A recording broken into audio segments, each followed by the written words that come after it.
ଯେତେବେଳେ ନିର୍ମାଲ୍ୟ ଛୁଇଁବା କଥାଟି ଆସିଥିଲା ସେତେବେଳେ ମୁଁ ନିଜେ ମୋର ଚେୟାରରୁ ଉଠି ବିଜୁ ଜନତା ଦଳର ସଭାପତି ନବୀନ ପଟ୍ଟନାୟକ ମହୋଦୟଙ୍କୁ ମୁଁ ହାତ ଯୋଡ଼ିକି କହିଥିଲି, ମୁଁ କହିଲି ସାର୍ ଆଇ ଏମ୍ ଏକ୍ସଟ୍ରିମଲି ସରି।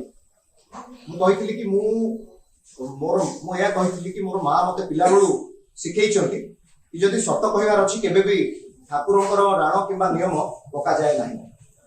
এই কথাটি ମୁଁ ସ୍ପଷ୍ଟ ଭାବରେ କହିଥିଲି ନବୀନ ପଟ୍ଟନାୟକଙ୍କୁ। ତ ତା ସହିତ ଏହା ମଧ୍ୟ କହିଥିଲି ଯେ ଆପଣ ଯୋଉଭଳି ଭାବରେ ବାପାଙ୍କୁ ବହିଷ୍କାର କରିଛନ୍ତି ଆଉ ଆପଣ ମତେ ଆଜି କହୁଛନ୍ତି କି संतृप्त मिश्र को भोट देवाई कि दत्तेश्वर होता को भोट देवाई मु ए डिसीजन नहीं पारिबी नहीं। जो भली भाव में आपण बापा को बहिष्कार करछंती बिना कारण रे दया करी आपण ए विषय रे बापा को सहित आलोचना करू।